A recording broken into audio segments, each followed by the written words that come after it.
নমস্কার বন্ধুরা, ভোজন রসিক বাঙালিতে তোমাদের সবাইকে স্বাগত। আজকে আমি নিয়ে চলে এসেছি লাল শাকের একটা রেসিপি। সেটা হচ্ছে লাল শাকের চাপড় ঘন্ট। এটা কিন্তু খুব পুরনো দিনের একটা রান্না। তো আজকে সেই রান্নাটা তোমাদের সাথে শেয়ার করব। এমনি নর্মাল লাল শাক করে তো আমরা অনেক সময় খাই, কিন্তু এটা একবার বাড়িতে ট্রাই করে দেখো, খুবই সুন্দর লাগে খেতে। তো চলো আজকে সেই রেসিপিটা তোমাদের সাথে শেয়ার করব। তো তার জন্য ফার্স্টে আমি লাল শাকগুলোকে কেটে নিচ্ছি।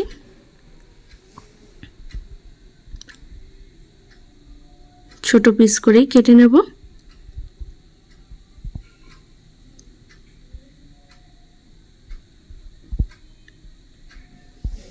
এরকম ভাবে পুরো লাল শাকটাকে আমি কেটে নিচ্ছি।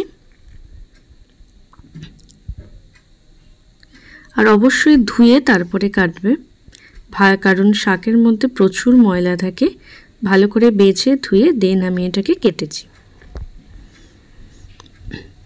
এবার কড়াইতে আমি দিয়ে দিচ্ছি শাকটা। পুরো শাকটা দিয়ে তারপরে আমি এর মধ্যে দেবো নুন আর হলুদ।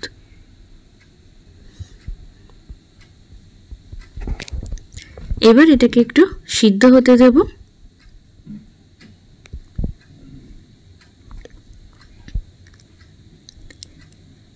একটু ভালো করে নাড়িয়ে দিই, দেন না নাড়ালেও হবে। তো এটাকে চাপা দিয়ে কিন্তু আমরা সিদ্ধ করতে দেব। নুন দিয়ে দিয়েছি যার ফলে খুব তাড়াতাড়ি কিন্তু এটা সিদ্ধ হয়ে যাবে। তো দেখো, এবার এটাকে ঢাকা দিয়ে সিদ্ধ হতে দেবো। এর মধ্যে কোনো জল দিতে হবে না, কারণ জল কিন্তু শাকের মধ্যেই থাকে। এবার আদা, কাঁচা লঙ্কার মটর ডাল, যেটা আগের দিন রাত্রিবেলা ভিজিয়ে রেখেছিলাম, সেটা একসাথে পেস্ট করে নেব। এবার এই পেস্টটা দেখো তৈরি হয়ে গেছে। এবার এর মধ্যে দিয়ে দিচ্ছি একটু নুন, একটু হলুদ গুঁড়ো। ব্যাস, এবার এটাকে কিন্তু হাত দিয়ে ভালো করে ফেটাতে হবে। মানে ফ্লাপি ব্যাপারটা যতক্ষণ না আসছে ততক্ষণ কিন্তু এটা ফেটাতে হবে। মানে তোমরা বুঝতে পারবে এটা আস্তে আস্তে না হালকা হয়ে যাবে। তো এটা খুব ভালোভাবে ফেটিয়ে নেবে। মিনিমাম 4-5 মিনিট তো ফেটাতেই হবে, তার বেশি ছাড়া কম না। তো দেখো, এদিকে আমার শাকটা কিন্তু সিদ্ধ হয়ে গেছে। আমি কিন্তু কোনো রকম জল ইউজ করিনি। দেখো কিরকম জল বেরিয়ে গেছে শাকের থেকে। আর শাকটাও কিন্তু একদম সিদ্ধ হয়ে গেছে।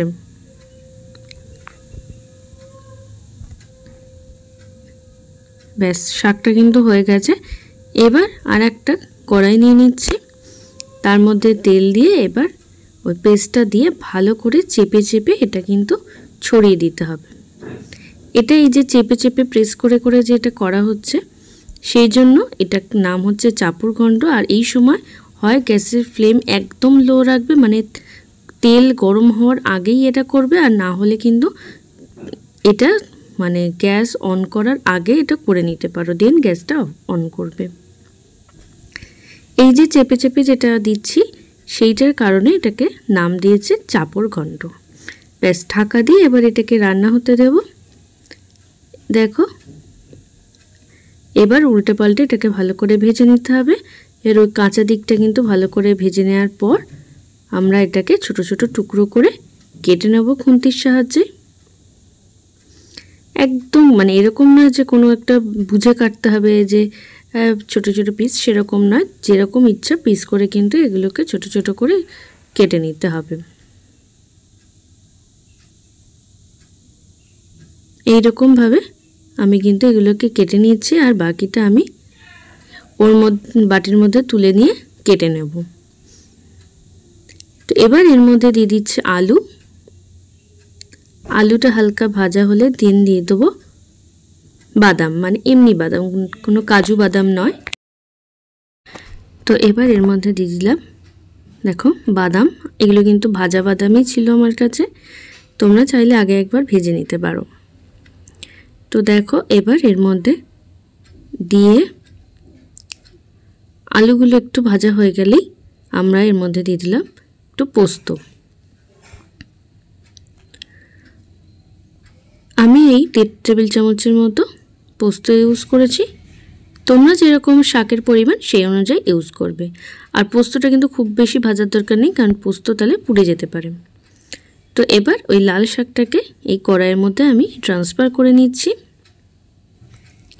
নিয়ে খুব ভালোভাবে মিশিয়ে নিতে হবে। দেখতে পাচ্ছ হয়ে গেছে। এবার এর মধ্যে দিয়ে দিলাম চিনি,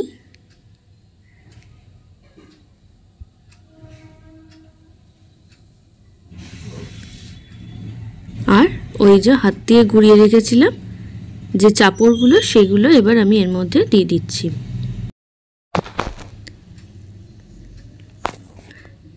দেখো সবটা অ্যাড করে দিলাম। এইবার কিন্তু এটাকে খুব ভালোভাবে মিশিয়ে নেব।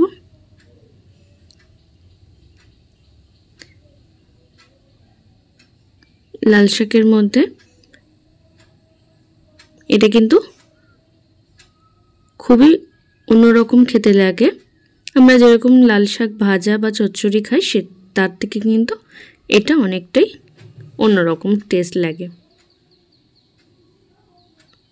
এবার অল্প একটু জল জাস্ট হাতে করে ছিটিয়ে দিলাম, দিয়ে এবার এটাকে ঢাকনা দিয়ে রান্না হতে দেবো। কারণ হচ্ছে যেহেতু ওই চাপড়গুলো দিয়েছি ওগুলো একদম ড্রাই, তাই জন্য জাস্ট হালকা করে একটু জল ছিটিয়ে দিলাম। তাহলে এটা যেহেতু ঘন্ট তৈরি করছি তাই জন্য একটু জল দিলাম, দিয়ে এবার একটু ঢাকা দিয়ে দিচ্ছি। ব্যাস, এটা কিন্তু একদম রেডি হয়ে গেছে।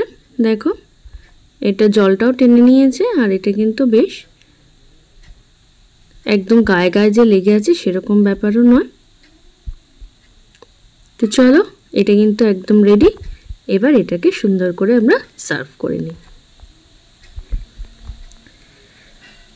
তো আমাদের চাপড় ঘন্ট কিন্তু একদম রেডি হয়ে গেছে।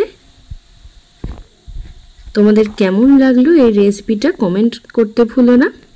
ভালো লাগলে লাইক করো, বন্ধুদের সবার সাথে শেয়ার করো, কারণ তোমরাই আমার ইন্সপিরেশন। তোমরা যদি ভালো ভালো কমেন্ট করো, ভালো ভালো কথা বলো, তখন আমার রান্না করতে কিন্তু আরও বেশি ভালো লাগে। তো চলো, আজকের মতো টাটা। আর যারা নতুন রয়েছে তারা কিন্তু অবশ্যই সাবস্ক্রাইব করো, আর ফেসবুক থেকে দেখলে ফলো করে দিও।